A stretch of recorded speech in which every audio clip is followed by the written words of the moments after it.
फलौला इज़ा बलगतिल हुल्क़ूम व अंतुम हीनइज़िन तंज़ुरून व नहनु अक़रबु इलैहि मिनकुम वलाकिन ला तुबसिरून।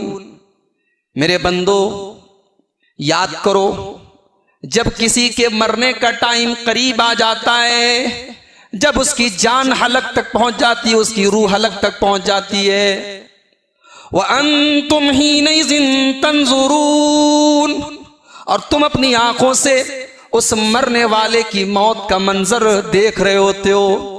तुम्हारी आंखों के सामने वो मर रहा है, तुम अपनी आंखों के सामने अपने बाप को मरता हुआ देख रहे हो, तुम अपनी आंखों के सामने अपने शौहर को मरता हुआ देख रही हो, तुम अपने बेटे को मरता हुआ देख रहे हो। व अंतुम हीनइज़िन तंज़ुरून, मेरे बंदो तुम बेबस हो, तुम कमजोर हो, तुम लाचार हो। दौलत का ढेर भी उस इंसान को मरने से बचाने वाला नहीं है। तुम्हारे बड़े बड़े डॉक्टर भी एक ऐसा टाइम आता है जब ये कह देते हैं अब इसको दवा की नहीं, अब इसको दवा की जरूरत है। मेडिकल साइंस भी फेल हो जाती है, दुनिया की दवाएं फेल हो जाती हैं, दुनिया का इलाज फेल हो जाता है। वह अंतुम हीनइज़िन तंज़ुरून, तुम देखने के अलावा कुछ नहीं कर सकते। और तुम क्या समझते हो कि मरने वाले से सबसे करीब तुम हो। व नहनु अक़रबु इलैहि मिनकुम वलाकिन ला तुबसिरून, तुम मरने वाले के बाजू में बैठे हो, तुम मरने वाले के करीब में बैठे हो, उसके बिस्तर पर बैठे हो, लेकिन मेरे बंदो व नहनु अक़रबु इलैहि मिनकुम वलाकिन ला तुबसिरून, तुमसे ज्यादा उस मरने वाले से करीब तो हम हैं। अल्लाह कह रहा है कि हम तो उसकी शहरत से ज्यादा उससे करीब हैं, तुमसे ज्यादा तो उसके करीब हम हैं। उसकी कितनी सांस बाकी है, उसके दिल की कितनी धड़कनें बाकी हैं, हमें नहीं मालूम, अल्लाह को मालूम। अल्लाह हमसे भी ज्यादा करीब है। फलौला इन कुंतुम गैर मदीनीन, मेरे बंदो अगर तुम दुनिया के अंदर किसी के कंट्रोल में नहीं हो, किसी के इख्तियार में नहीं हो, किसी के काबू में नहीं हो, कोई तुम्हें पैदा करने वाला नहीं है, कोई तुम्हें मौत देने वाला नहीं है, अगर तुम अल्लाह को नहीं मानते हो, अगर तुम अल्लाह ताला के पावर को नहीं मानते हो, फलौला इन कुंतुम गैर मदीनीन, अगर तुम्हारे ऊपर किसी का पावर नहीं है, किसी का इख्तियार नहीं है, किसी का कंट्रोल नहीं है, तरजिऊनहा इन कुंतुम सादिकीन, तो जरा उस मरने वाले को मरने से बचा करके दिखा दो, जरा उसकी रूह को निकलने से बचा करके दिखा दो। तुम नहीं बचा सकते, नहीं बचा सकते। मौत का टाइम आ गया, एक सेकंड हम इंसान को बचा नहीं सकते, एक मिनट नहीं बचा सकते, एक पल नहीं बचा सकते। अच्छा, ये मौत क्या कुछ खास लोगों को आनी है? सबको आनी है, अमीर को भी आनी है, गरीब को भी आनी है, और कब आनी है नहीं मालूम, गारंटी नहीं है। अब्दुल गफ्फार साहब बुढ़ापे में इंतकाल करेंगे, हो सकता है जवानी में चल बसे, हो सकता है कल का सूरज हम न देख पाए। मौत आनी है, और मौत कब आनी है नहीं मालूम। कुल्लु नफ्सिन ज़ाइक़तुल मौत, मौत का ये कड़वा प्याला कोई पीना नहीं चाहता है, कोई मरना नहीं चाहता है। 70 साल के बूढ़े से भी पूछोगे जो कब्र में पैर लटकाए हुए है, जिसकी मौत कभी भी होने का डर है, जिसकी सेहत और तंदुरुस्ती ठीक नहीं रहती है, उस 70 साल के बूढ़े से भी पूछोगे वो भी मरने की तमन्ना नहीं करेगा। कुल्लु नफ्सिन ज़ाइक़तुल मौत, ये मौत का प्याला बड़ा कड़वा है, कोई पीना नहीं चाहता है, मगर मेरे बंदो ये प्याला तो तुमको एक न एक दिन पीना पड़ेगा, ये मौत तो तुमको आकर के रहेगी। सवाल पैदा हुआ, ऐ अल्लाह, मौत जब आ जाएगी और हम दुनिया से चले जाएंगे, मर जाएंगे, ऐ अल्लाह तेरे बहुत सारे बंदे ऐसे हैं जो दुनिया में बड़े नेक हैं, बड़े मुत्तकी हैं, बड़े परहेजगार हैं, लेकिन बड़ी परेशानी की जिंदगी गुजार रहे हैं, बिस्तर पे बीमार पड़े हुए हैं, बीवी बच्चों की कोई खबरगिरी करने वाला नहीं है, घर रहने को ढंग का घर भी उनके पास नहीं है, रोजी रोटी का इंतजाम भी ढंग का नहीं है, बहुत नेक है, बहुत मुत्तकी हैं, लेकिन उनकी नेकी का उनको कोई फल नहीं मिल रहा है। और अल्लाह तेरे कुछ बंदे ऐसे हैं जो बहुत बड़े जालिम हैं, बहुत बड़े गुनहगार हैं, जानी हैं, शराबी हैं, शिर्क करने वाले हैं, कुफ्र करने वाले हैं, लेकिन करोड़पति हैं, अरबपति हैं, लग्जरी लाइफ गुजार रहे हैं, बड़ी बेहतरीन जिंदगी गुजार रहे हैं। अय अल्लाह मौत तो सबको आनी है, उस नेक इंसान को भी मरना है, उस बुरे इंसान को भी मरना है। नेक इंसान को नेकी का फल नहीं मिला, बुरे इंसान को बुराई की सजा नहीं मिली। अल्लाह ने फरमाया मेरे बंदो ये दुनिया सजा की जगह नहीं है, सजा तो वहां मिलेगी। कुल्लु नफ्सिन ज़ाइक़तुल मौत व इन्नमा तुवफ़्फ़ौना उजूरकुम यौमल क़ियामा। क़यामत के दिन तुमको तुम्हारा बदला दिया जाएगा, क़यामत के दिन तुम्हारा हिसाब किया जाएगा। तुमने दुनिया में जो नेकियां की हैं उन नेकियों का फल तुम्हें क़यामत के दिन मिलेगा। तुमने दुनिया में जो पाप किए हैं, जो गुनाह किए हैं, जो गलत काम किए हैं, जो जुल्म सितम किए हैं, जो अल्लाह की नाफरमानियां की हैं, व इन्नमा तुवफ़्फ़ौना उजूरकुम यौमल क़ियामा। क़यामत के दिन तुमको तुम्हारा पूरा पूरा बदला दिया जाएगा। फमन ज़ुहज़िया अनिन नार। अब अल्लाह ताला सूरह आले इमरान की इस आयत के अंदर कामयाबी का मतलब बता रहा है। कामयाबी किसका नाम है? जिसके पास गोगी के अंदर बहुत अच्छा मकान बन जाए, जिसके पास लाखों का बिजनेस हो जाए, जिसके पास दुनिया में ढेर सारे बाल बच्चे हो जाएं, क्या वो कामयाब है? अल्लाह ने फरमाया नहीं नहीं, औलाद कामयाबी की जमानत नहीं है, दौलत कामयाबी की जमानत नहीं है, दुनिया में नाम कमा लेना ये कामयाबी की गारंटी नहीं है। फरमाया फमन ज़ुज़िया अनिन नारी व उदखिलल जन्नत फ़क़द फ़ाज़।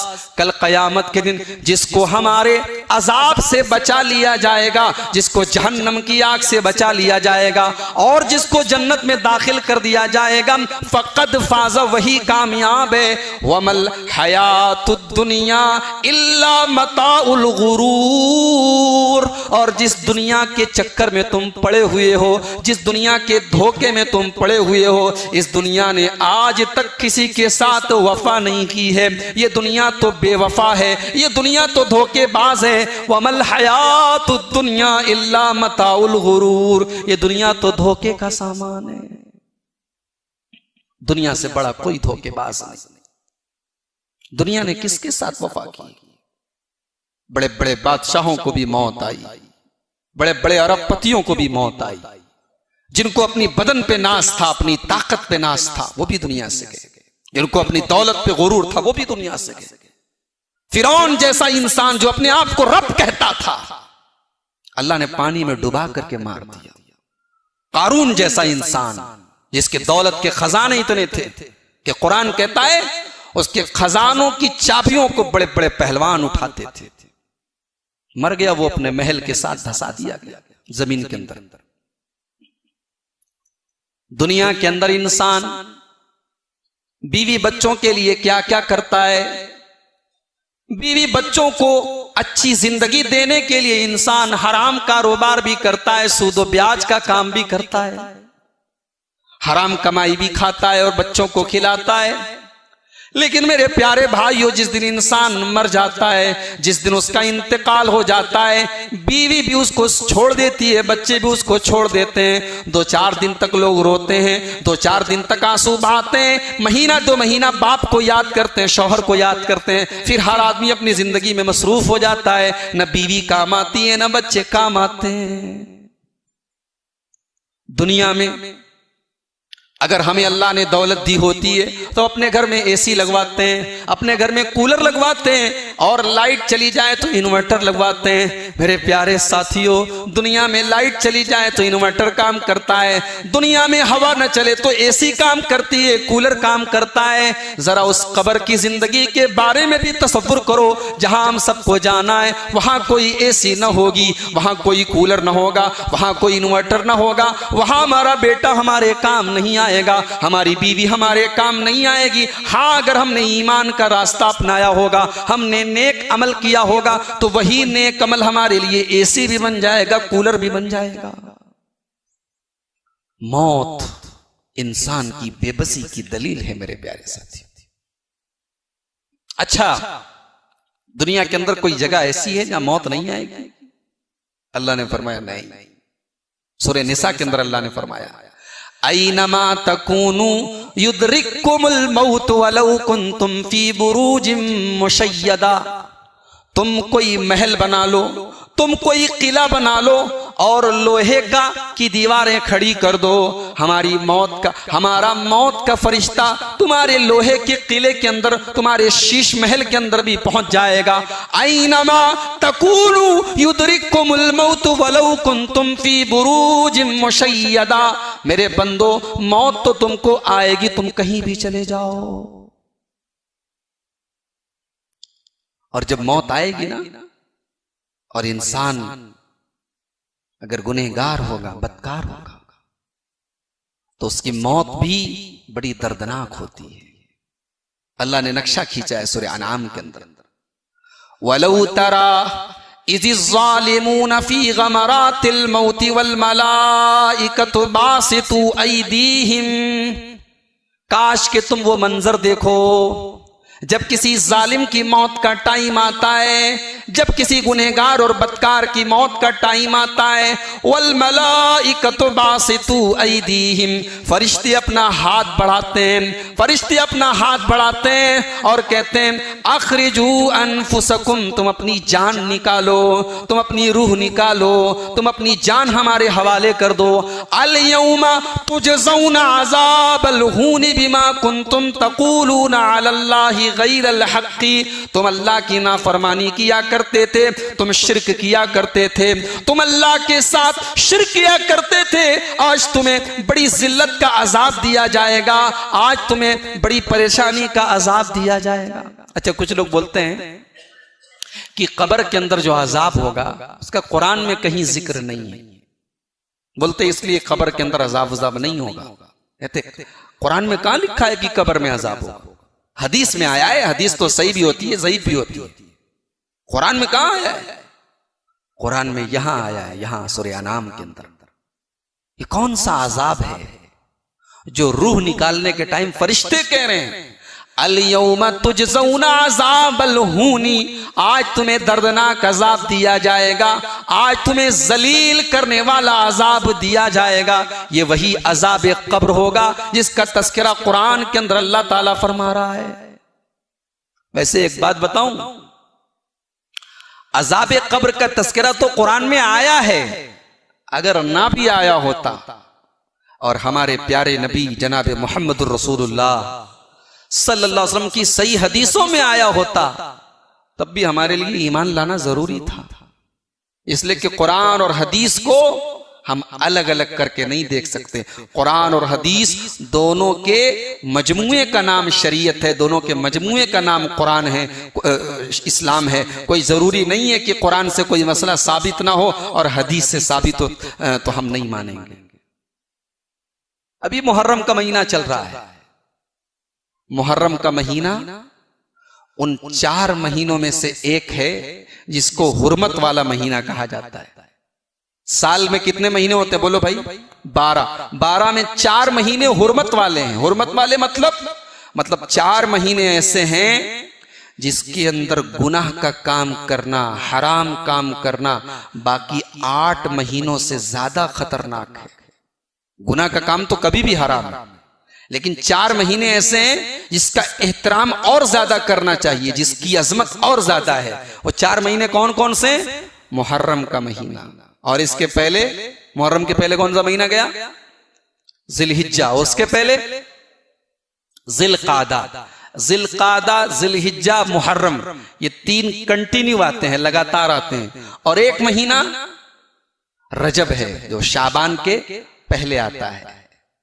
तो ये टोटल 4 महीने पूरे कुरान में अल्लाह ने कहीं पर भी इन 4 महीनों का नाम नहीं बताया, लेकिन अल्लाह ने यह बताया कि साल में 12 महीने हैं और 12 में 4 महीने हुर्मत वाले हैं।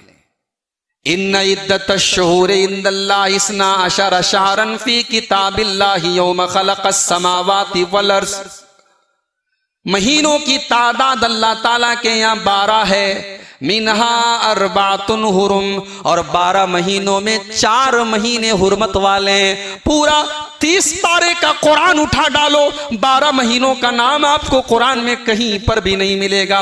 12 महीनों में 4 महीने कौन से हुर्मत वाले हैं पूरे कुरान में कहीं नहीं मिलेगा। ये हदीस हमको बताती है कि 4 महीने कौन कौन से हुर्मत वाले हैं। मेरे प्यारे साथियों, ये उसूल गलत है कि हदीस में कोई बात आई है और कुरान में नहीं आई है तो हम नहीं मानेंगे। नहीं नहीं, मुसलमान तो कुरान और हदीस दोनों पर ईमान रखता है। मुसलमान तो अल्लाह और उसके रसूल दोनों पर ईमान लाया है। हमने रसूल की बातों पर भी, हमने रसूल की बातों की भी तस्दीक की है। अगर अजाब कब्र का जिक्र कुरान में ना आया होता और मेरे नबी की हदीस में आया होता तब भी हम मानते, लेकिन यहां तो कुरान के अंदर मौजूद है अजाब कब्र का तज़किरा। और आगे बढ़िए, जुमा के दिन फजर की नमाज आप इमाम के साथ पढ़ते हैं। इमाम साहब पहली रकात में कौन सी सूरत पढ़ाते हैं? सूरे सजदा।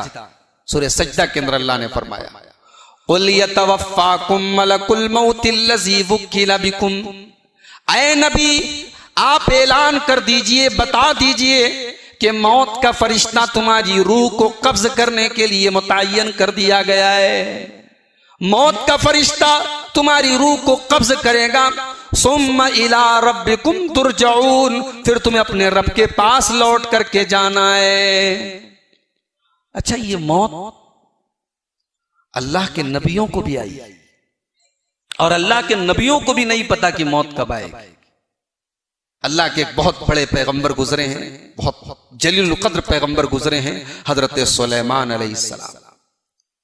सुलेमान अलैहिस्सलाम बड़ी पावरफुल, अल्लाह ताला ने उनको सल्तनत दी थी। हवाएं उनके कंट्रोल में थी। हवा हुक्म दे देते, हवा उत्तर की तरफ चलने लगती। हवा को हुक्म दे देते, हवा दक्षिण की तरफ चलने लगती। हवा में वो सफर करते थे, 1 महीने का सफर दोपहर से शाम तक में कर लेते थे। इतना पावर था हजरत सुलेमान के पास। तांबा, तांबा कितना सख्त होता है। तांबे को अल्लाह ताला ने उनके लिए मोम बना दिया था हजरत सुलेमान के लिए। तांबे को जैसे चाहते थे मोड़ लेते थे, तांबे का सामान बना लेते थे। उनके बाप दाऊद अलैहिस्सलाम के लिए लोहे को नरम कर दिया गया और सुलेमान अलैहिस्सलाम के लिए तांबे को नरम कर दिया गया। सुलेमान अलैहिस्सलाम के कंट्रोल में जिन्नात थे, बड़े बड़े जिन्नात जो दुनिया में किसी के काबू में नहीं आते, सुलेमान अलैहिस्सलाम के काबू में थे। सुलेमान अलैहिस्सलाम जो हुक्म देते थे जिन्नात करते थे। तो हजरत सुलेमान ने जिन्नात को हुक्म दिया कि तुम बैतुल मुक़द्दस की तामीर करो। अल्लाह अकबर। बैतुल मुक़द्दस की तामीर कौन कर रहा है? जिन्नात कर रहे हैं। ये दुनिया की अजीबो गरीब इमारत है, जिसका लेबर, जिसका मिस्त्री, जिसका मजदूर कौन है? जिन्नात। जिन्नात बड़े बड़े पत्थर उठा के बना रहे हैं बैतुल मुक़द्दस को।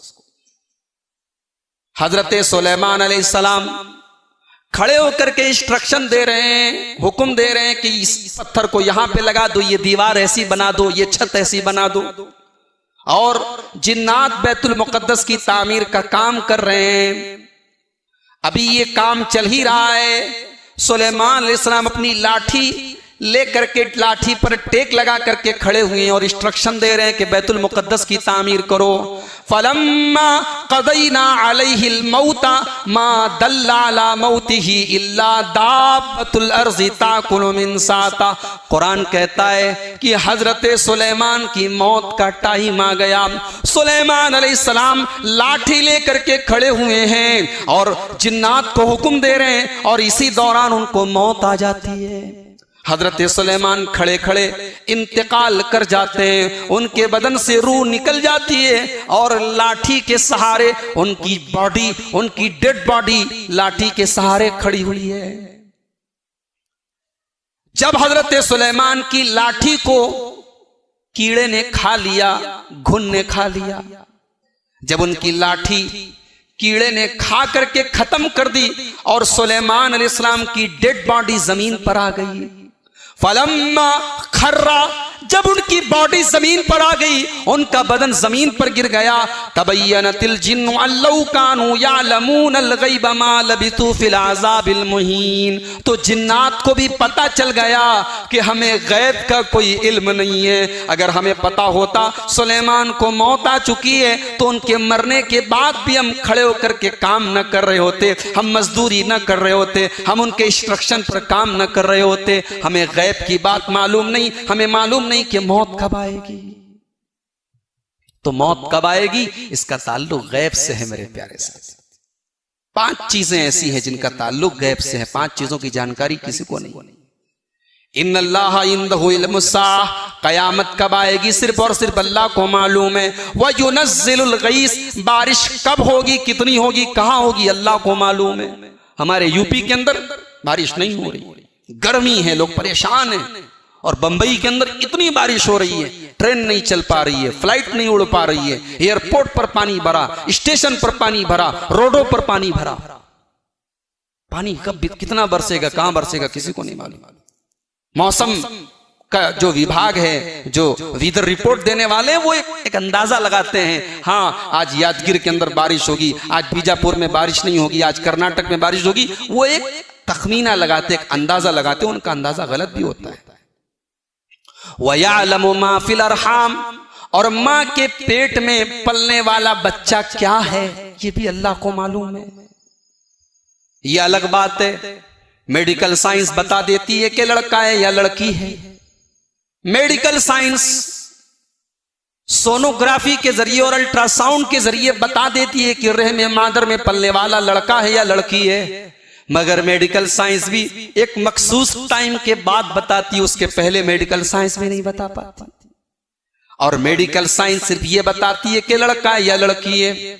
लेकिन मां के पेट में पलने वाला वो बच्चा, वो बड़ा होने के बाद कैसा होगा, वो खूबसूरत होगा कि बदसूरत होगा, वो नेक होगा कि बुरा होगा, वो मुशरिक होगा कि तौहीद पर होगा, वो नमाजी होगा कि बेनमाजी होगा, उसका ईमान क्या होगा, उसका अकीदा क्या होगा, वो कितनी जिंदगी पाएगा, कितनी रोजी रोटी पाएगा, ये तमाम जानकारी, ये तमाम इंफॉर्मेशन अगर किसी को है तो अल्लाह को है। वयअलमु मा फिल अरहाम, और माँ के पेट में क्या है ये सिर्फ अल्लाह को मालूम है। वमा तदरी नफ्सुम माज़ा तक्सिबु गदा, और कोई नहीं जानता कि कल उसके साथ क्या होने वाला है। वमा तदरी नफ्सुम बिअय्यि अर्ज़िन तमूत, और कोई नहीं जानता कि मौत कब आएगी, कहां आएगी। इंसान मर गया, उसको कब्र में आप लेकर के गए, अब कब्र में उसको अजाब हो रहा है। अच्छा, हमने तो कभी नहीं सुना अजाब हो रहा है, हमें तो दिखाई नहीं देता, हमें नहीं दिखाई देता। लेकिन हमारा ईमान है कि कब्र के अंदर अजाब हो रहा है। और यह बात याद रखिए कि कब्र में अजाब सिर्फ मुसलमानों को नहीं हो रहा है जो अपने मुर्दों को दफन कर रहे हैं। कब्र में अजाब उनको भी हो रहा है जो अपने मुर्दों को जला देते हैं। कब्र में अजाब उनको भी हो रहा है जो अपने मुर्दों की लाशों को मसाला लगा करके चील कौओं को खिला देते हैं। कब्र में अजाब उनको भी हो रहा है जो अपने मुर्दों को ताबूत में रख के दफना देते हैं। कब्र में अजाब सारे इंसानों को हो रहा है। कब्र से मुराद वो गड्ढा नहीं है, कब्र से मुराद एक अलग दुनिया है जिसको क्या कहा जाता है, बोलो भाई, आलम बरज़ख कहते हैं। अल्लाह के प्यारे नबी जनाब मोहम्मद रसूलुल्लाह सल्लल्लाहु अलैहि वसल्लम खच्चर पे सवार होकर के जा रहे हैं। मुस्लिम शरीफ की रिवायत है, अल्लाह के नबी का गुजर एक बाग के पास से होता है, कबीले बनु नज्जार के एक बाग के पास से होता है। अचानक अल्लाह के रसूल का खच्चर बिदकने लगता है, फकादत तुल्कीही, और इतना ज्यादा उछलने लगता है, बिदकने लगता है कि डर होता है कि कहीं अल्लाह के रसूल सल्लल्लाहु अलैहि वसल्लम उस खच्चर से गिर न पड़े। आप सहाबा से सवाल करते हैं ये कौन सी जगह है? जवाब दिया गया है अल्लाह के नबी यहां पे कुछ कब्रें हैं। आपने पूछा ये किसकी कब्र है? मैं यारिफु अस्हाब हाज़िहिल क़ुबूर, इन कब्र वालों को कौन जानता है? एक सहाबी कहने लगे, आए अल्लाह के नबी, मैं जानता हूं ये किसकी खबर है। आपने फरमाया, ये लोग किस हालत में मरे थे, इनका इंतकाल किस हालत में हुआ था। सहाबी ने कहा, अल्लाह के नबी, इनका इंतकाल शिर्क की हालत में हुआ था, ये मुशरिक होकर के मरे थे। नबी अकरम ने फरमाया, इन्न हाज़िहिल उम्मत तुबतला फी क़ुबूरिहा, ऐ लोगों, मेरी उम्मत के लोगों को कब्र के अंदर अजाब दिया जाएगा, मेरी उम्मत के लोगों को कब्र में आजमाया जाएगा। वलौला अन तदाफनू लदअउतुल्लाह युस्मिअकुम मिन अज़ाबिल क़ब्र, और अगर मुझे ये डर न होता कि तुम अपने मुर्दों को दफनाना छोड़ दोगे, तुम अपने मुर्दों को कब्र में ले जाना छोड़ दोगे, तो मैं अल्लाह से दुआ करता कि अल्लाह तुमको कब्र के अजाब को सुना दे। कब्र में जो अजाब हो रहा है अल्लाह तुमको सुना देता, मगर तुमको सुना देता तो तुम अपने मुर्दों को दफनाना छोड़ देते। इसलिए ये मुतालबा मैंने अल्लाह से नहीं किया। उसके बाद अल्लाह के रसूल फरमाते हैं, तअव्वज़ू बिल्लाहि मिन अज़ाबिल क़ब्रि, ऐ मेरे सहाबा, अल्लाह से पनाह मांगो, अल्लाह की पनाह तलब करो कब्र के अजाब से। अल्लाह से दुआ करो कि अल्लाह कब्र के अजाब से बचा ले। सहाबा से 3 बार अल्लाह के रसूल ने फरमाया कि कब्र के अजाब से अल्लाह की पनाह मांगो, कब्र के अजाब से अल्लाह की पनाह मांगो, कब्र के अजाब से अल्लाह की पनाह मांगो।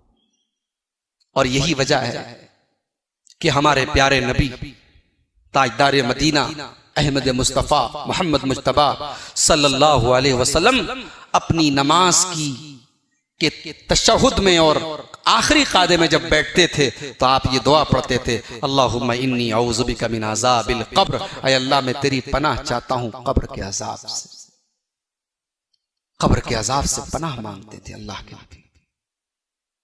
आज हालात तो ये हैं, हमारे गांव में किसी का इंतकाल होता है, हम इंतकाल के बाद उसके जनाजे में जाते हैं और कब्रिस्तान में ले जाकर के दफन भी करते हैं, मगर हमारे दिल में, हमारे दिमाग में, हमारे ख्याल में एक बार भी ये बात नहीं आती कि ये दिन हमको भी देखना है, एक दिन लोग हमको भी कब्र में लेकर के आके दफन कर देंगे। हालत तो ये है कि कब्रिस्तान में भी खड़े होकर के हम हंसी मजाक करते हैं, कब्रिस्तान में खड़े होकर के हम मोबाइल पर बातें कर रहे हैं, कब्रिस्तान में खड़े होकर के हम एक दूसरे से हंसी मजाक कर रहे हैं। उस इबरत की जगह पर भी हमें मौत याद नहीं आती है।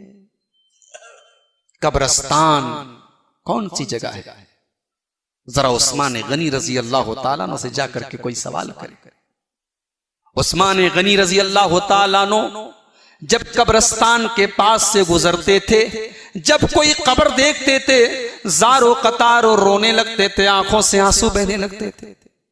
सवाल करने वालों ने सवाल किया, ऐ उस्मान, तज़कुरुल जन्नत वन्नार वला तबकी, ऐ उस्मान, जन्नत की बातें आती हैं तो आप नहीं रोते हैं, जहन्नम की बातें आती हैं तो आप नहीं रोते हैं, लेकिन कब्र को देखते हैं तो रोने लगते हैं। उस्मान गनी कहते हैं, मैंने जनाब मोहम्मद रसूलुल्लाह सल्लल्लाहु अलैहि वसल्लम को यह फरमाते हुए सुना है, इन्नल क़ब्र अव्वलु मंज़िलिन मिन मनाज़िलिल आखिरा, कब्र आखिरत की पहली मंजिल है, कब्र आखिरत की पहली सीढ़ी है। जो इस सीढ़ी पर बच गया, जो इस मंजिल पर बच गया, उसके लिए आगे की मंजिलें भी आसान है। जो इस मंजिल में फेल हो गया, जो ये स्टेप पार नहीं कर पाया, उसके लिए आगे के स्टेप भी बहुत मुश्किल है। कब्र के अंदर क्या होता है, आइए जरा एक दो हदीसें उसके ऊपर भी देख लेते हैं। बुखारी और मुस्लिम की रिवायत है, हजरत अनस रज़ी अल्लाह तआला अन्हु हदीस को रिवायत कर रहे हैं। कहते हैं कि अल्लाह के नबी जनाब मोहम्मद रसूलुल्लाह सल्लल्लाहु अलैहि वसल्लम ने फरमाया, इज़ा वुज़िअल अब्दु फी क़ब्रिही, जब बंदा कब्र के अंदर दफन कर दिया जाता है तो बुल्लिया, और उसको दफन करने के बाद उसके रिश्तेदार मिट्टी देकर हाथ झाड़ करके चले जाते हैं, उसके घर वाले चले जाते हैं, तो उसके पास 2 फरिश्ते आते हैं और अल्लाह के नबी ये भी फरमाते हैं, हत्ता इन्नहु लयस्मउ खफ़क़ निआलिहिम, जैसे ही वो दफन करके जाने लगते हैं तो वो उनके जूतों की आवाज को भी सुनता है। यानी फौरन उसके अंदर शऊर डाल दिया जाता है, फौरन उसके अंदर सुनने और समझने की सलाहियत डाल दी जाती है। वो दफन करने वालों के जूतों की आवाज को भी सुनता है। दो फरिश्ते आते हैं जिनका नाम हदीस के अंदर मुनकर और नकीर बताया गया है। मुनकर और नकीर आते हैं और उसको बिठाते हैं, कब्र के अंदर लेटा था बिठाते हैं और उससे 3 सवाल करते हैं। मन रब्बू का, तेरा रब कौन है? माँ दीनों का, तेरा दीन क्या है? मन नबियों का, तेरे नबी कौन है? ये 3 सवाल उससे किया जाता है। मुसलमान होता है, मुवहिद होता है, ईमान वाला होता है, जवाब देता है रब्बी अल्लाह, मेरा रब अल्लाह है। दीनी अल इस्लाम, मेरा दीन इस्लाम है। मेरे नबी जनाबे मोहम्मद रसूलुल्लाह सल्लल्लाहु अलैहि वसल्लम अल्लाह के बंदे और रसूल हैं। फिर फरिश्ते, वो दोनों फरिश्ते उससे कहते हैं, आए अल्लाह के बंदे, तू तो कामयाब हो गया, तूने तो अपने सवालों के सही जवाब दे दिए। फिर उसको जहन्नम की एक झलक दिखाई जाती है और फरिश्ता उससे कहता है, देखो ये जहन्नम की एक झलक है, तुमने अगर गलत जवाब दिया होता तो तुम्हें जहन्नम में डाला जाता। लेकिन फिर उसको जन्नत का एक सीन दिखाया जाता है, जन्नत का एक मंजर दिखाया जाता है और उससे कहा जाता है कि देखो अब तुम्हें जहन्नम की जगह जन्नत में डाला जाएगा। अच्छा, एक सवाल पैदा हुआ, अभी तो हिसाब किताब नहीं हुआ, अभी तो कयामत नहीं हुई, तो ये कब्र के अंदर जन्नत और जहन्नम कैसे दिखाया जा सकता है? ये तो इंसाफ के खिलाफ बात है। अभी जब अदालत नहीं लगी, अभी मुकदमा नहीं हुआ, अभी मुजरिम कटघरे में नहीं आया, तो अभी से उसको किस बात की सजा दी जा रही है और कौन सा इनाम दिया जा रहा है? ये एक अकली सवाल पैदा होता है, एक लॉजिकल सवाल पैदा होता है। उसका जवाब यह है कि मुजरिम के ऊपर केस चलने के पहले भी जब पता होता है कि ये मुजरिम है तो पुलिस उसको गिरफ्तार करती है, लॉकअप में रखती है, उसका ट्रायल करती है, उससे सवालात करती है, करती नहीं करती? और अगर कोई बेकसूर है तो जो ईमानदार पुलिस होती है बेकसूर को नहीं पकड़ती है, लेकिन जो वाकई में मुजरिम है, क्रिमिनल है, तो केस चलने के पहले भी पुलिस की लॉकअप में उसको रखा जाता है, उसको टॉर्चर किया जाता है ताकि वो अपने जराइम का, अपने अपराध का, अपने क्राइम का इकरार करे। तो अभी कयामत कायम नहीं हुई है, लेकिन अल्लाह तबारक व तआला के इल्म में मौजूद है ये इस इंसान का अकीदा कैसा था, जिंदगी इसने कैसी गुजारी थी, इसका अमल कैसा था, उसके एतबार से कब्र के अंदर उसके साथ मामला किया जाएगा। उसके बाद अल्लाह के नबी फरमाते हैं, फरिश्ता उससे सवाल करता है, ऐ अल्लाह के बंदे, तूने ये जवाब सही सही कैसे दे दिया? तुझे कैसे पता चला कि मेरा रब अल्लाह है, मेरा दीन इस्लाम है, मेरे नबी मोहम्मद सल्लल्लाहु अलैहि वसल्लम है? तो बंदा कहता है, क़रा तो किताब अल्लाह, मैंने कुरान पढ़ा था, मैंने हदीस पढ़ी थी, मैंने शरीयत का इल्म हासिल किया था, मुझे पता था मेरा रब कौन है, मुझे पता था मेरा दीन क्या है, मुझे पता था इस्लाम क्या है। आज फेसबुक के ऊपर सलमान खान का एक वीडियो किसी ने डाला, सलमान खान खड़े होकर के गणपति जी की पूजा कर रहे हैं, आरती कर रहे हैं, और फेसबुक पर वो वीडियो मौजूद है और वीडियो पोस्ट करने वाला कह रहा है, देखो सलमान खान कितना अच्छा इंसान है, वो दूसरे धर्म की कितनी इज्जत करता है, मुसलमान होने के बावजूद वो गणपति की पूजा कर रहा है। और अफसोस सिर्फ सलमान खान पर नहीं है, मैंने जब कमेंट देखा, कमेंट करने वालों में अगर 10 मुसलमान हैं तो 10 मुसलमान में से 3 मुसलमानों ने कहा कि सलमान खान का ये काम गलत है, लेकिन 7 मुसलमानों ने कहा माशाअल्लाह माशाअल्लाह सुभान अल्लाह, सलमान खान कितना बेहतरीन इंसान है। एक मुसलमान किसी मूरत के आगे आरती कर रहा है, पूजा कर रहा है, उसको पता नहीं तौहीद का मतलब, उसको पता नहीं ईमान का मतलब, उसको अपने रब की तौहीद नहीं मालूम, वो कब्र में क्या जवाब देगा?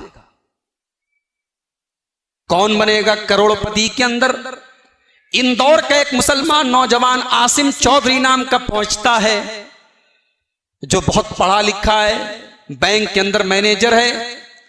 उससे एक आसान सा सवाल कौन बनेगा करोड़पति के अंदर किया जाता है कि आसिम साहब ये बताइए, हम आपको 4 ऑप्शन दे रहे हैं, इन चारों में कौन अल्लाह ताला का पैगंबर नहीं, अल्लाह का नबी नहीं, आप बता दीजिए। 4 ऑप्शन दिए गए, आदम अलैहिस्सलाम, मूसा अलैहिस्सलाम और जनाबे मोहम्मद रसूलुल्लाह सल्लल्लाहु अलैहि वसल्लम और हजरत जिब्राइल।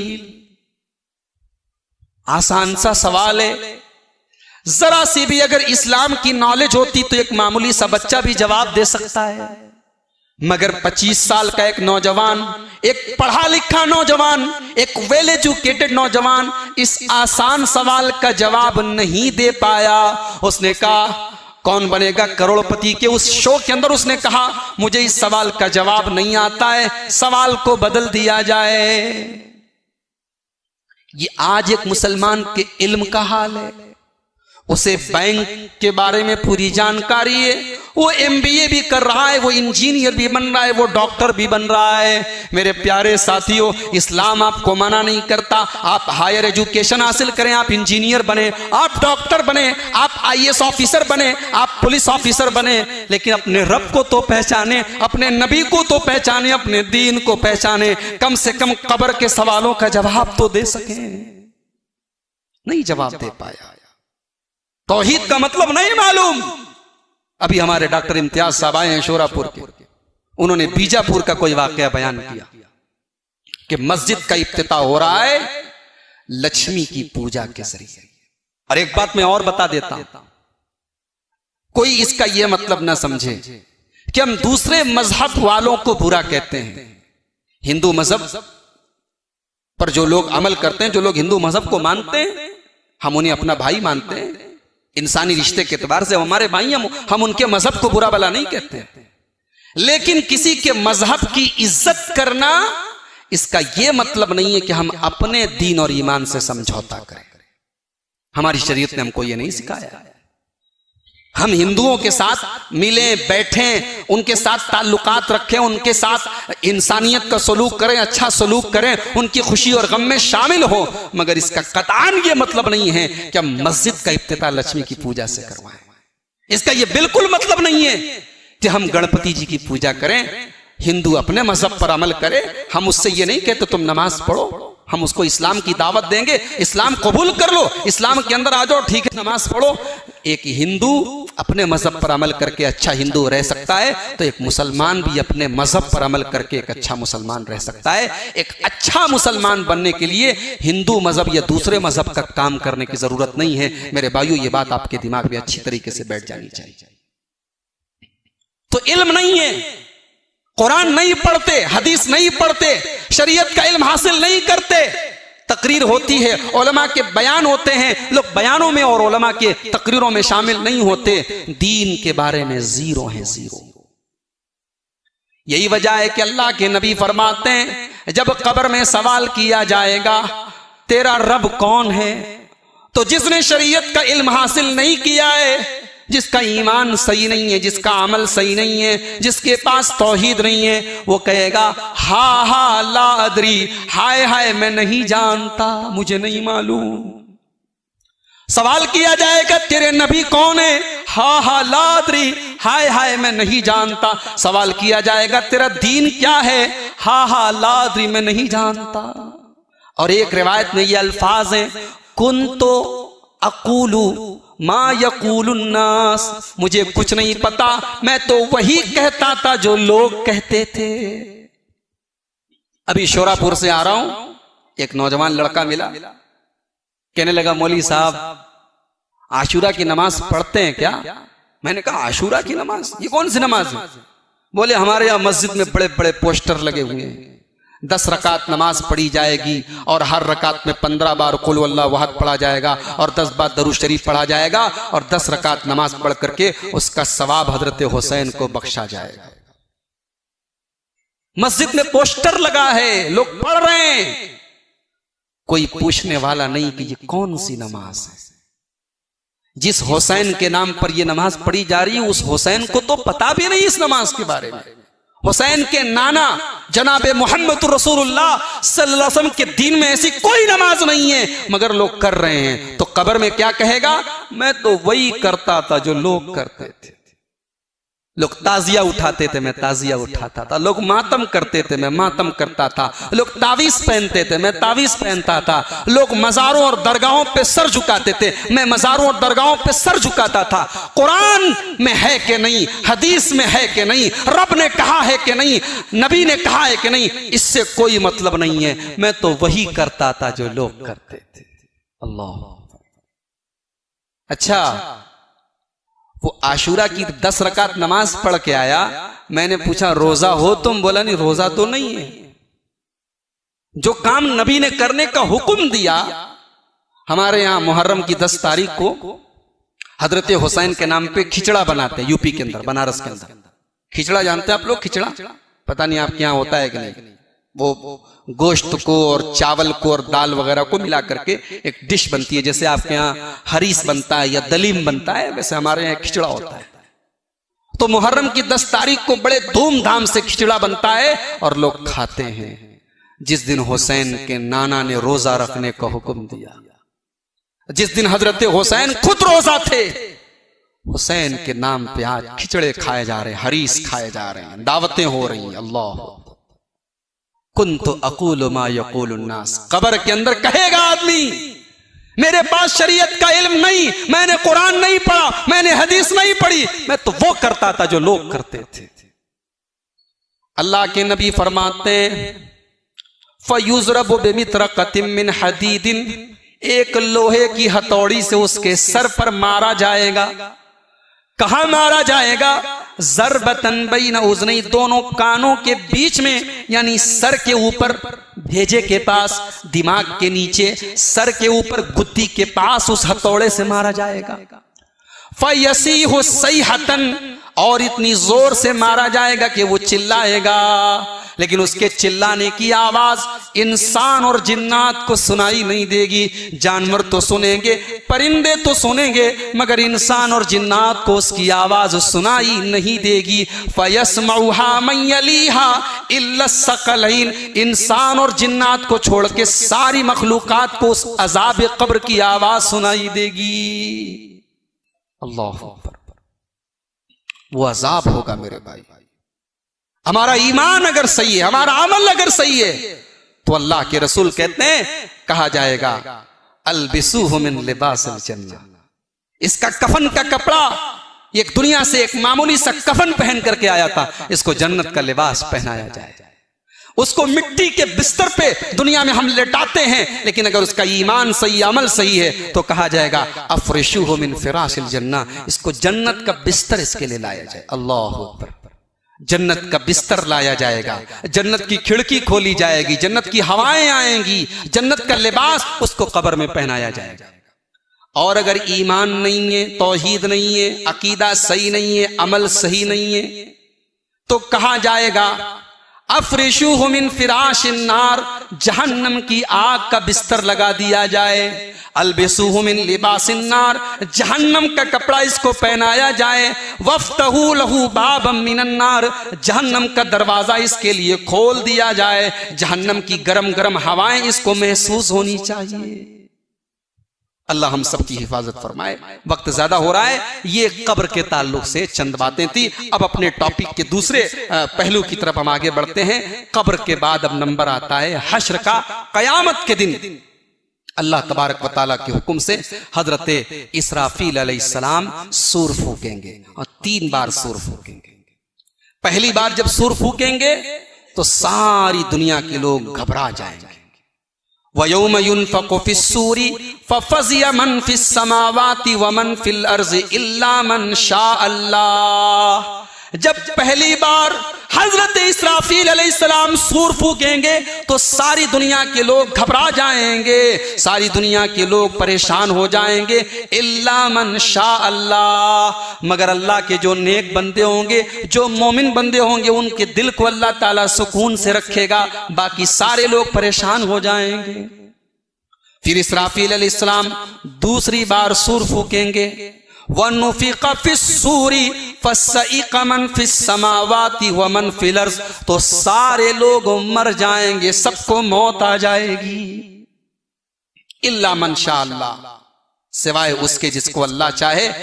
अल्लाह के चंद फरिश्तों को छोड़ करके, हजरत जिब्राइल को छोड़ करके, हजरत मीकाइल को छोड़ करके, और बाज रिवायात के मुताबिक अर्श इलाही को जो फरिश्ते उठाए हुए हैं, उन फरिश्तों को छोड़ करके सारे फरिश्तों को भी मौत आ जाएगी, सारे इंसानों को मौत आ जाएगी। उसके बाद हजरत इसराफील तीसरी बार सूर फूकेंगे, सुम्मा नुफ़िक़ फ़ीही उख़रा, जब तीसरी बार सूर फूका जाएगा, फ़इज़ा हुम क़ियामुन यंज़ुरून, तो सारे लोग जिंदा होकर के खड़े हो जाएंगे और सब के सब मैदान महशर की तरफ बढ़ेंगे। ये दिन होगा जिस दिन को हम क़यामत का दिन कहते हैं। ये दिन होगा जिस दिन को हम हश्र का दिन कहते हैं, क़यामत का दिन कहते हैं। ये दिन कैसा होगा, उस दिन की हौलनाकी क्या होगी, उस दिन की शिद्दत क्या होगी, आओ जरा सूरह हज की पहली आयत देखो। या अय्युहन्नासुत्तकू रब्बकुम इन्न ज़ल्ज़लतस्साअति शैउन अज़ीम, ऐ लोगों अपने रब से डरो, कयामत का जलजला बड़ा खतरनाक होगा। यौमा तरौनहा तज़हलु कुल्लु मुर्ज़ियतिन अम्मा अर्ज़अत, कयामत के दिन दूध पिलाने वाली माँ भी अपने बच्चे से गाफिल हो जाएगी। माँ को अपने बच्चे से जितना प्यार होता है दुनिया में किसी को नहीं होता।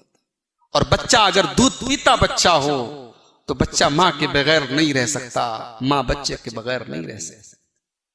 लेकिन अल्लाह कह रहा है कयामत के दिन ऐसा होगा, नफ्सी नफ्सी का आलम होगा, दूध पीते बच्चे को छोड़ के भागेगी माँ। वतज़ौ कुल्लु ज़ाति हम्लिन हमलहा, और डर का ये आलम होगा, खौफ का ये आलम होगा कि हमल वाली औरतों के हमल साकित हो जाएंगे, प्रेग्नेंट औरतों की प्रेगनेंसी खत्म हो जाएगी, मिसकैरेज हो जाएगी, बर्बाद हो जाएगी। वतरन्नास सुकारा वमा हुम बिसुकारा, और तुम देखोगे कि ऐसा लग रहा होगा कि लोग नशे के आलम में हैं, लोगों के चेहरों पर हवाइयां उड़ रही होंगी, लोगों के चेहरे से लग रहा होगा कि लोग नशा करके आए। वमा हुम बिसुकारा वलाकिन्न अज़ाबल्लाहि शदीद, लोग नशे के आलम में नहीं होंगे बल्कि अल्लाह का अज़ाब बड़ा दर्दनाक होगा। वो कयामत का दिन होगा। कुरान करीम की 3 सूरतें हैं जिसमें अल्लाह ताला ने कयामत के दिन का वीडियो पेश किया है, कयामत के दिन का मंजर पेश किया है। सूरह इन्फितार, सूरह तकवीर और सूरह इंशिकाक। कभी मौका मिले, फुर्सत मिले तो कुरान की इन 3 सूरतों को जरा गौर से पढ़ दीजिएगा। अल्लाह ने नक्शा खींचा है कयामत के दिन क्या होगा। इज़ा शम्सु कुव्विरत, कयामत के दिन ये सूरज लपेट दिया जाएगा। वह इज़न नुजूमुन कदरत, ये बड़े बड़े सितारे इनकी रोशनी की छीन ली जाएगी। वह इज़ल जिबालु सुय्यरत, ये बड़े बड़े पहाड़ ये रुई की तरह चला दिए जाएंगे। वह इज़ल इशारु तिलत, और 10 माह की गाभिन ऊंटनी को उसका मालिक छोड़ करके भागेगा। अपना खजाना, अपनी दौलत, अपनी प्रॉपर्टी लोग छोड़ करके भाग जाएंगे। वह इज़ल वुहूश हुशिरत, और जंगली जानवर सब इकट्ठा हो जाएंगे। शेर और बकरी एक घाट पर इकट्ठा हो जाएंगे। बकरी शेर से नहीं डरेगी, शेर बकरी को नहीं खाएगा। वह इज़ल बिहार सुज्जिरत, और बड़े बड़े दरियाओं के पानी को खौला दिया जाएगा। वइज़न नुफूसु ज़ुव्विजत, और लोगों के जोड़े बना दिए जाएंगे। ईमान वाले अलग हो जाएंगे, मुनाफिक लोग अलग हो जाएंगे, मुशरिक लोग अलग हो जाएंगे, लोगों के जोड़े बना दिए जाएंगे। वइज़ल बिहारु सुज्जिरत वइज़न नुफूसु ज़ुव्विजत वइज़ल मौऊदतु सुइलत, और जिस लड़की को उसके माँ बाप ने जिंदा जमीन में गाड़ा था उस लड़की को जिंदा किया जाएगा और उस लड़की से पूछा जाएगा बिअय्यि ज़ंबिन क़ुतिलत, तेरे माँ बाप ने किस अपराध में, किस जुर्म में तुझे मारा था। ये अल्लाह ने नक्शा खींचा है कयामत के दिन। और आगे बढ़िए, ये सूरज 9 करोड़ 30 लाख मील की दूरी पर है और हमसे इसकी गर्मी बर्दाश्त नहीं होती। हम एसी में रहते हैं, गर्मी के मौसम में ठंडा पानी पीते हैं, पसीना हमारे बदन में होने लगता है। अल्लाह के प्यारे हबीब फरमाते हैं तुदन शम्सु यौमल क़ियामति कमिक़दार मीलिन, कयामत के दिन ये सूरज 1 मील की दूरी पर होगा। 1 मील, आज 9 करोड़ 30 लाख मील दूर है, कयामत के दिन 1 मील की दूरी पर होगा। पसीना, अल्लाह के प्यारे नबी सल्लल्लाहु अलैहि वसल्लम फरमाते हैं कोई कमर तक, कोई घुटने तक, कोई टखने तक, कोई पूरा का पूरा पसीने में डूबा हुआ। गर्मी का यह आलम होगा। और आगे बढ़िए, बदन पे कपड़ा नहीं होगा, सारे लोग नंगे होंगे। अल्लाह के नबी फरमाते हैं, बुखारी की रिवायत है, युहशरुन्नासु यौमल क़ियामति हुफ़ातन उरातन गुरला, कयामत के दिन जब लोगों को मैदान महशर में लाया जाएगा, सारे के सारे लोग नंगे होंगे और उनके बदन पर कोई कपड़ा नहीं होगा और बगैर खतना के आएंगे। मुसलमान के घर में लड़का पैदा होता है तो उसका खतना किया जाता है, लेकिन कल कयामत के दिन बगैर खतना के कर दिए जाएंगे। न सर के ऊपर टोपी होगी, न पैर में चप्पल होगी, न बदन पर कपड़ा होगा। अम्मा आयशा ने पूछा, या रसूल अल्लाह, जब सारे के सारे लोग नंगे होंगे तो मर्द भी होंगे, औरतें भी होंगी, यंजुरु बाज़ुहुम बाज़ा, मर्द औरतों को देखेंगे। अल्लाह के रसूल ने फरमाया, अल-अम्रु अशद्दु मिन अन युहिम्महुम ज़ाका। ऐ आयशा, कहां की बात करती हो, वो तो नफ्सी नफ्सी का आलम होगा। वहां मर्द को इतनी फुर्सत कहां है कि औरत को देखे, औरत के पास इतना होश कहां है कि मर्द को देखे। वहां कोई किसी को देखने वाला नहीं होगा। उसके बाद अहले ईमान को कपड़ा पहनाया जाएगा और सबसे पहले जिसको कपड़ा पहनाया जाएगा, अल्लाह के प्यारे नबी सल्लल्लाहु अलैहि वसल्लम ने फरमाया, इब्राहीम खलीलुल्लाह को कपड़ा पहनाया जाएगा। सारे लोग नंगे होंगे, कोई किसी का पुरसानी हाल नहीं होगा। दुनिया में हम परेशानी में होते हैं, हमारा भाई हमें बचाने की कोशिश करता है, हमारा बाप हमें बचाने की कोशिश करता है, हमारी औलाद हमें बचाने की कोशिश करती है। क़यामत के दिन कोई किसी को नहीं बचाएगा। यौम यफ़िर्रुल मर्उ मिन अख़ीहि व उम्मिही व अबीही व साहिबतिही व बनी, क़यामत के दिन आदमी अपने बाप को देखकर भागेगा, अपनी माँ को देखकर भागेगा, अपने भाई को देखकर भागेगा, अपनी औलाद को देखकर भागेगा। लिकुल्लि इम्रिइन मिनहुम यौमइज़िन शअनुन युग़नीह, क़यामत के दिन तो इंसान को अपनी फिक्र होगी। और इतना ही नहीं, हालात तो ये होंगे कि आदमी ये तमन्ना करेगा कि मेरे बाप को पकड़ लिया जाए, मुझे छोड़ दिया जाए, मेरी माँ को पकड़ लिया जाए, मुझे छोड़ दिया जाए। यवद्दुल मुजरिमु लौ यफ्तदी मिन अज़ाब यौमिज़िन बिबनी व साहिबतिही अख़ी व फ़सीलतिही अल्लती तुवी व मन फ़िल अर्ज़ि जमीअन सुम्मा युनजी। आदमी तमन्ना करेगा, अय अल्लाह मेरे बेटे को ले ले, मुझे छोड़ दे, मेरी बीवी को ले ले, मुझे छोड़ दे, मेरे पूरे खानदान को ले ले, मुझे छोड़ दे। नफ्सी नफ्सी का आलम। उस दिन हमारी जिंदगी भर की किताब हमारे सामने रखी जाएगी। ववुज़ियल किताबु फतरल मुजरिमीन मुशफ़िक़ीन मिम्मा फ़ीह, सारी जिंदगी हमने जो गुनाह के काम किए हैं, जो गलत काम किए हैं, उन सारे कामों की एक फाइल बन जाएगी, एक डायरी बन जाएगी, एक रजिस्टर बन जाएगा, एक नाम-ए-आमाल बन जाएगा। ववुज़ियल किताब, हमारी जिंदगी की किताब हमारे सामने रखी जाएगी। फतरल मुजरिमीन, तो जो मुजरिम लोग होंगे, जो अल्लाह के नाफरमान होंगे, वो डरे हुए होंगे, वो सहमे हुए होंगे, और वो कहेंगे, वयक़ूलून, और वो कहेंगे, या वैलतना मा लिहाज़ल किताबी, हाय हमारी बर्बादी, ये कैसी किताब है, ये कैसी डायरी है, ये कैसा रजिस्टर है। ला युगादिरु सगीरतन वला कबीरा, हमने दुनिया में छोटा से छोटा अमल किया था, वो भी इसके अंदर रिकॉर्ड है। हमने कोई बड़ा काम किया था, वो भी इसके अंदर लिखा हुआ है। हमने रात को कमरा बंद करके, लाइट ऑफ करके, अकेले में अपने बेडरूम में बैठ करके जो गलत काम किया था, वो भी इसके अंदर रिकॉर्ड है। सब कुछ रिकॉर्ड होगा। वो कयामत का दिन होगा, और कयामत के दिन अल्लाह की तरफ से पुकारने वाला पुकारेगा, और लोग उसके पीछे पीछे मैदान महशर में इकट्ठा होंगे।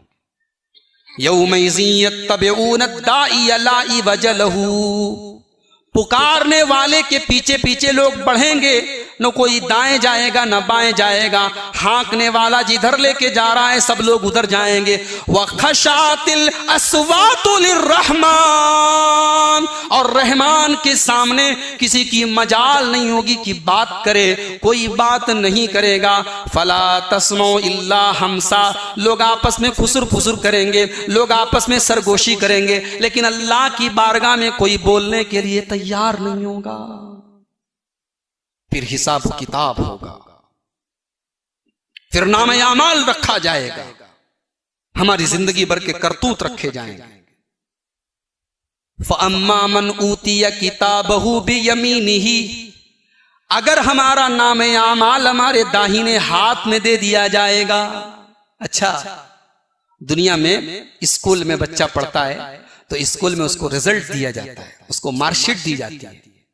कयामत के दिन मार्कशीट नहीं दी जाएगी, हमारी किताब हमें दे दी जाएगी, हमारी आंसर बुक हमें दे दी जाएगी, लो देखो तुमने क्या किया था। और कयामत के दिन फेल और पास होने की निशानी क्या होगी?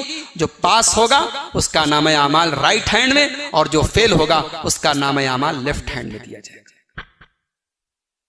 दाहिने हाथ में नाम आमाल दिया जाएगा।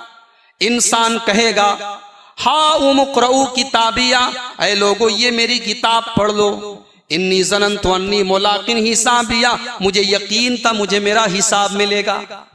फहुआ फी ईशतिर राज़िया, ऐसा इंसान है शो आराम की जिंदगी गुजारेगा। फी जन्नतिन आलिया, ऊंची ऊंची जन्नत में ऊंचे ऊंचे बागात उसको मिलेंगे, ऊंचे ऊंचे महल उसको मिलेंगे। कुतूफ़ुहा दानिया, हर तरीके का फल और हर तरीके की खाने की चीजें उसको दी जाएंगी। अल्लाह फरमाएगा कुलू वशरबू हनीअम बिमा अस्लफ्तुम फिल अय्यामिल खालिया, मेरे बंदो तुमने दुनिया में हमें राजी किया था, तुम खाओ और पियो और मौज करो। और जो फेल हो जाएगा वो अम्मा मन ऊतिया किताबहु बिशिमाली, जिसका नाम है आमाल उसके बाएं हाथ में दिया जाएगा, वो क्या कहेगा? या लैतनी लम ऊत किताबिया वलम अद्री मा हिसाबिया या लैतहा कानतिल क़ाज़िया, कहेगा ये काश आज का दिन न देखना पड़ता, काश मेरी किताब मुझे न दी गई होती। या लैतहा कानतिल क़ाज़िया, काश दुनिया में जो मौत आई थी उसी मौत पर मेरा काम तमाम हो गया हो। मा अगना अन्नी मालिया, मेरा माल मेरे कोई काम नहीं आया। हलक अन्नी सुल्तानिया, मेरी सल्तनत, मेरे बादशाहत, मेरा पावर, मेरा रोब, मेरा दबदबा, मेरा स्टेटस कोई काम नहीं आया। खुज़ूहु फगुल्लूहु सुम्मल जहीम सल्लूहु सुम्म फी सिलसिलतिन ज़रउहा सबऊन ज़िराअन फस्लुकूहु, अल्लाह फरिश्तों से कहेगा इसको पकड़ के जहन्नम में डाल दो, इसको 70 गज लंबी जंजीरों में जकड़ दो। ये अल्लाह पर ईमान नहीं रखता था, ये ईमान पर नहीं था, ये तौहीद पर नहीं था, ये इस्लाम और शरीयत को नहीं समझता था, ये बदअमल था, ये मुजरिम था, ये हमारा गुनहगार था, ये हमारा नाफरमान था, इसको पकड़ के जहन्नम में लेकर के जाओ। ये जहन्नम का दिन होगा, ये कयामत का दिन होगा मेरा, ये हश्र का दिन होगा। बड़ी तफसीलात हैं हश्र के दिन, ये अलग एक मुस्तकिल एक टॉपिक है कि कयामत के दिन कौन कौन सी सख्तियां और कौन कौन सी परेशानियां हमको देखनी पड़ेगी। वक्त ज्यादा हो रहा है, आप भी रोजे से हैं, मैं भी रोजे से हूँ, बहुत ज्यादा देर तक आप के सामने मुखातब होना और गुफ्तगू करना मुझे मुनासिब नहीं मालूम होता। जरूरत इस बात की है कि हम दुनिया में जिस तरीके से अपनी दुनिया के लिए हम फिक्र करते हैं, अपने बच्चों के फ्यूचर के लिए फिक्र करते हैं, अपनी नौकरी के लिए परवाह करते हैं, अपने कारोबार के लिए फिक्र करते हैं, ऐसे ही हम कब्र के अंदर हमारा क्या हाल होगा हम इसकी भी फिक्र करें, उसकी तैयारी करें।